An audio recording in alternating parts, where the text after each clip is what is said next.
When you look at graphs about the increased number of vaccines that kids have been getting over the last 25, 30 years, Yes. it almost mirrors the autism rate, it seems like. But yet there's still a big argument there that no, the two aren't connected.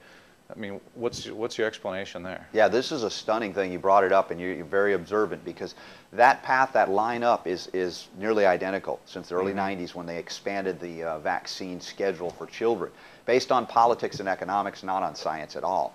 And yes, autism and the autism spectrum has exploded since then.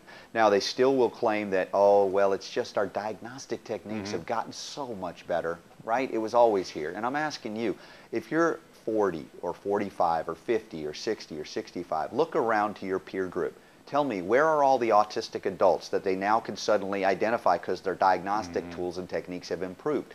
They're not there.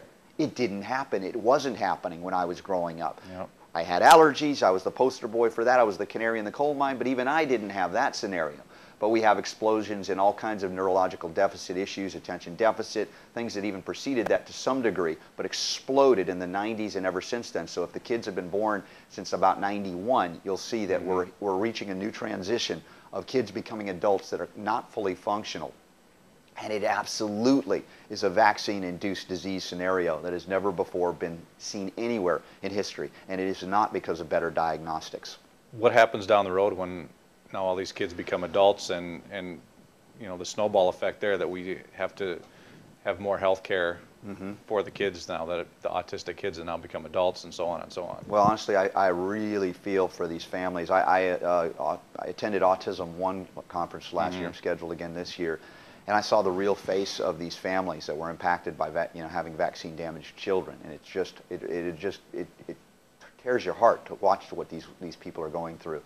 And there are a lot of good docs, and I work with on my radio show as well, and we work with ways to undo some of this damage. But the medical establishment is not prepared to deal with this, and the politics involved and the economics involved are such that even the autism groups have been corrupted, co-opted in ways that they're all fighting amongst each other.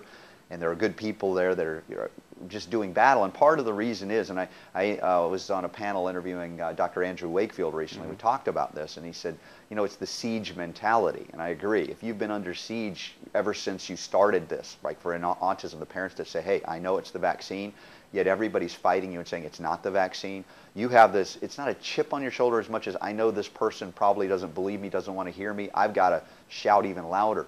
And so you can sometimes take that emotion with you, even within the groups that should be coalesced and coming together to say, hey, you guys caused this, you're on the hook for this. But there's not enough money in the world to fulfill the needs that these kids are going to have if they are not undone. In fact, if the damage is not undone holistically, even by physicians that understand this. Like on my show, I do Advanced Medicine Mondays with Dr. Rashid Buttar. He's been one of the most innovative physicians because of his own son and the vaccine damage that happened to bring him into the autism spectrum. And Dr. Buttar found a way to detox him and get him out of that, and has helped so many since then. But there are other physicians that are utilizing these techniques and undoing the damage without government interference.